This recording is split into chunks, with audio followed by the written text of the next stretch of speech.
The story of my experiments with truth. Mahatma গান্ধীর আত্মজীবনী, আত্মকথা অথবা সত্যের প্রয়োগ। দ্বিতীয় ভাগ, পর্ব 4। প্রথম আঘাত। বোম্বাইয়ে নিরাশ হইয়া রাজকোটে গেলাম।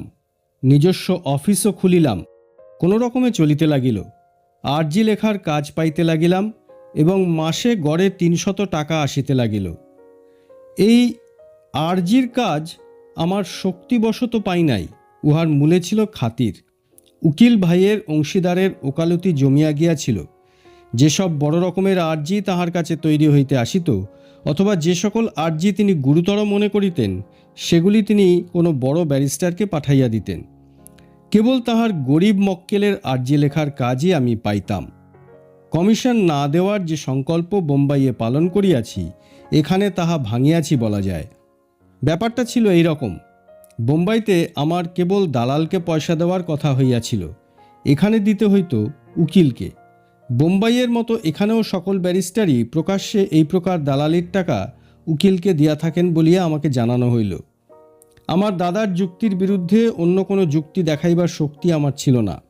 তিনি বলিলেন, তুমি দেখিতেছ আমি অন্য এক উকিলের অংশীদার।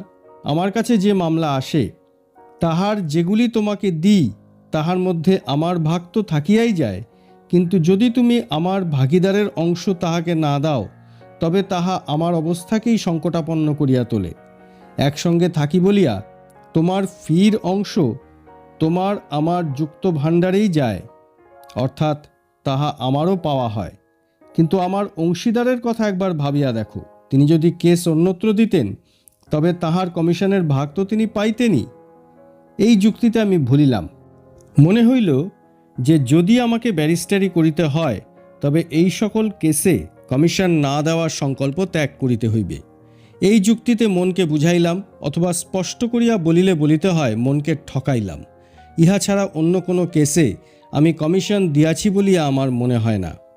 যদিও আমার আর্থিক অভাব একরকম মিটিয়া যাইতেছিল, তবুও জীবনের প্রথম আঘাত এই সময়েই পাই। ব্রিটিশ অফিসার কি পদার্থ তাহা কানে শুনিয়াছি, সামনাসামনি এইবার দেখা হইল। পোরবন্দরের রানা সাহেবের গদি পাওয়ার পূর্বে আমার দাদা তাহার মন্ত্রী ও পরামর্শদাতা ছিলেন। সেই সময় তিনি রানা সাহেবকে অসৎ পরামর্শ দিয়াছেন বলিয়া তাহার উপর অভিযোগ আনা হয়।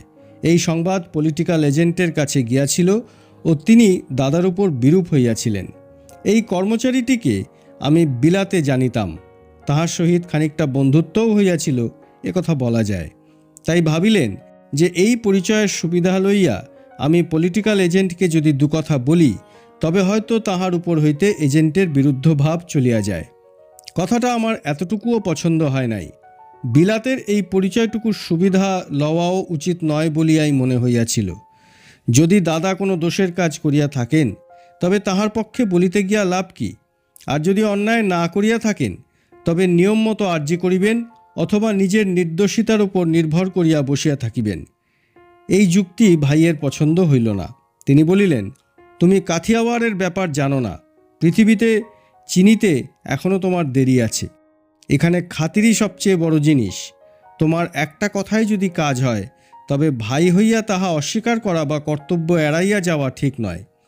দাদার কথা আমি ফেলিতে পারিলাম না, সুতরাং আমার ইচ্ছার বিরুদ্ধেও আমাকে কাজ করিতে হইল। কর্মচারীটির নিকট যাওয়ার আমার কোনো অধিকার ছিল না।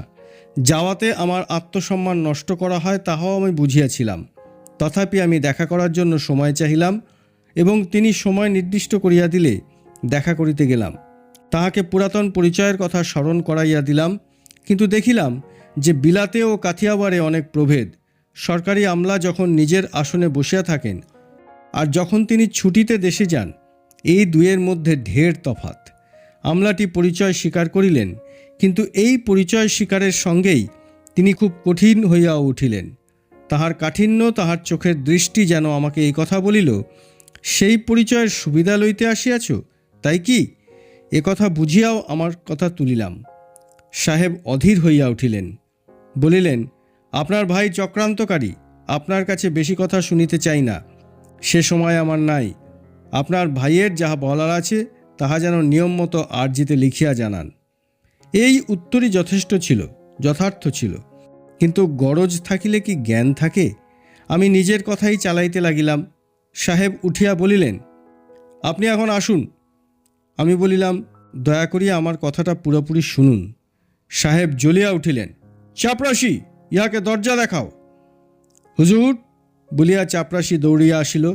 আমি তখনও কতক অনিশ্চিতভাবে ছিলাম। চাপরাশিটি আমার হাত ধরিল ও দরজার বাহির করিয়া দিল। সাহেব গেল, চাপরাশি গেল। আমি ক্ষুব্ধ হইয়া ক্রোধে আগুন হইয়া ফিরিয়া আসিলাম। আসিয়াই চিঠি দিলাম, আপনি আমাকে অপমান করিয়াছেন, চাপরাশি দিয়া আমার উপর জবরদস্তি করিয়াছেন। আপনি মাপ না চাহিলে আপনার বিরুদ্ধে নালিশ করিব। অল্পক্ষণ পরেই সাহেবের সওয়ার জবাব দিয়া গেল, আপনি আমার সহিত অসভ্য আচরণ করিয়াছেন। আপনাকে চলিয়া যাইতে বলিলেও যান নাই। সেই জন্য আমি আপনাকে দরজা দেখাইতে চাপরাশিকে বলি। তাহার পরেও আপনি অফিস ত্যাগ না করাতে সে আপনাকে বাহির করার জন্য যতটুকু বল প্রয়োগ দরকার তাহাই করিয়াছে। আপনার যাহা ইচ্ছা করিতে পারেন। জবাবের মর্ম এই রকমই ছিল। এই জবাব পকেটে লইয়া মাথা নিচু করিয়া বাড়ি আসিলাম। দাদাকে সকল কথা বলিলাম। তিনি দুঃখিত হইলেন, কিন্তু তিনি আমাকে কি সান্ত্বনা দিবেন বুঝিয়া পাইলেন না।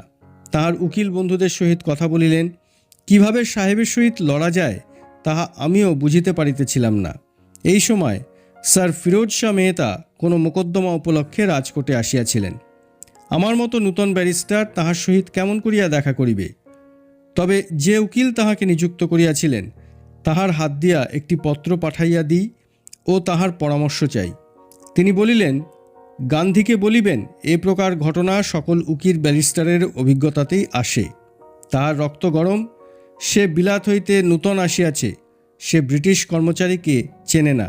যদি সুখে বাস করিতে চায় ও 2 পয়সা রোজগার করিতে চায় তবে সে চিঠি যেন সে ছিঁড়িয়া ফেলে ও অপমান হজম করে।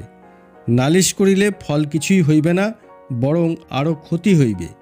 দুনিয়াটা তাহার চিনিতে এখনো বাকি আছে। এই উপদেশ আমার কাছে বিষের ন্যায় তিক্ত লাগিল।